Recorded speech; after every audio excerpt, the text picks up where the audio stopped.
बातमी जंतर मंतरवरून आंदोलकांनी मागे हटण्यास नकार देत जंतर मंतरवर आंदोलन आणखी तीव्र करण्याचा निर्णय घेतलाय। तरुणांची गर्दी या ठिकाणी वाढू लागली आहे। मोर्चामध्ये विद्यार्थी, तरुण आंदोलकांना पोलीस आणि निमलष्करी दलाच्या जवानांकडून झालेल्या मारहाणीचे देशभरात तीव्र पडसाद उमटलेत। ही दोन दृश्य आपण पाहतोय। आंदोलकांनी मागे हटण्यास नकार दिलाय।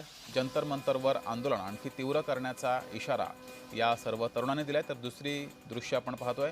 धर्मेंद्र प्रधान यांच्या राजीनाम्यासाठी लंडनमध्ये सुद्धा आंदोलन केले गेले। लंडनमध्ये जमलेल्या भारतीय नागरिकांनी आणि विद्यार्थ्यांनी एकत्र येत शांततापूर्ण मार्गाने निदर्शनं केली। शिक्षण मंत्री धर्मेंद्र प्रधान यांनी स्वतःच्या पदाची नैतिक जबाबदारी स्वीकारून तत्काळ राजीनामा द्यावा अशी मागणी या आंदोलकांनी केली आहे। लंडनमध्ये हे आंदोलन सुरू आहे। सोशल मीडियावर हे आंदोलन प्रचंड व्हायरल होत आहे।